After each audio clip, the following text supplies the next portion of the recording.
Part of showing mastery for ISTE Standard 5B is to reflect on equity and the idea of fairness and access, and also diversity. And there are technical aspects to this that we have to consider, such as like making sure that our practices are compliant with the needs of our students as far as disability and regulations.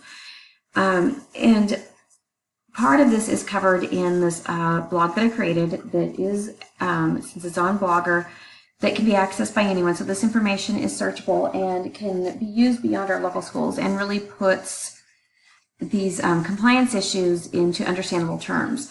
One of the first things to consider is, the idea of font color and readability. Just because something looks cool doesn't mean it's easier to view. And I see this a lot with students when they're going to create their own presentations. They'll put a black background with red text or a black background with blue text, and it's really hard to read. And so we need to go through, as we create materials for our students, and think, is this easy to read? How many steps are they going to have to go through to make this easy to read? Do we have to constantly zoom in? Do students have to, switch out their browser fonts? What's going on that we have to do to make these things easier to read? And there are certain fonts that are easier to read than others. And I talk about Comic Sans in this quite a bit, and it's a font that people just love to hate, but the reason people dislike this font is because it's not visually readable. And this is something that we have to consider in our designs. I see a lot of teachers doing things in Comic Sans because it's a fun font, but it's not something that's easy to read. And this is something that we have to think about when it comes to our technology practices. Font choice is really important, and it seems like, it's just a font, no big deal. Let me find something cool. Let me find something that goes with the holiday or whatever we're doing. But that doesn't mean it's the best font for our students to make it readable. There's a font that's out called Dyslexie, and I can talk about that later on, that it's a font designed to make it readable for people with dyslexia. Those are the kind of technology changes that we need to think about with compliance to make sure that things are readable and our kids can see it. And, I discussed this in detail on, as we go through, that we need to make sure our fonts are readable, that serif fonts are more readable than fonts that are called sans serif without these. This is something that, it's a small choice and really increase the readability for our students.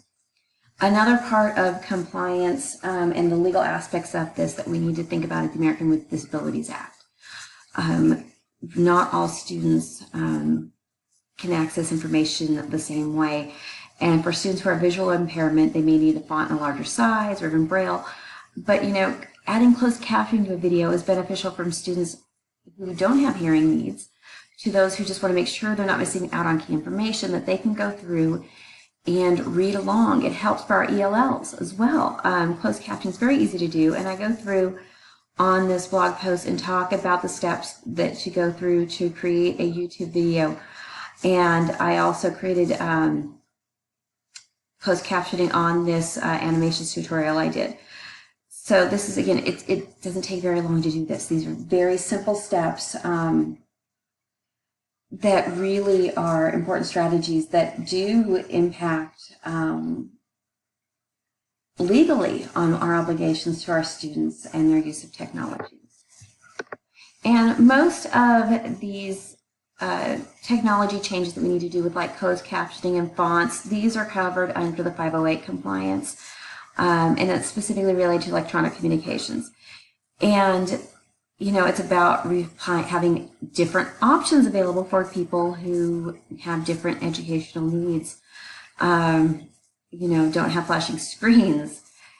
We should make sure the font's readable, and we need to make sure that our websites aren't confusing for people. And again, to just keep up to date with technology. And again, this information is available for anybody on this ISTE7300.blogspot.com. The last way I demonstrated mastery of the standard was providing feedback for an online course. Now, I created an online course on course sites, on on based off of our pre-AP English standard, which we're reading To Kill a Mockingbird.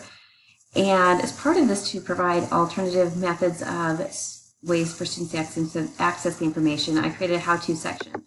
And it details videos about how to use annotate an online document using Kami, how to create dialectical journals, and even how to create a Jing tutorial, which again is outdated. And now I would probably have them create something using Screencast-O-Matic, which is fully supported in downloading MP4 format. That's part of being aware of the changes in technology and adapting our courses to meet those changes in technology.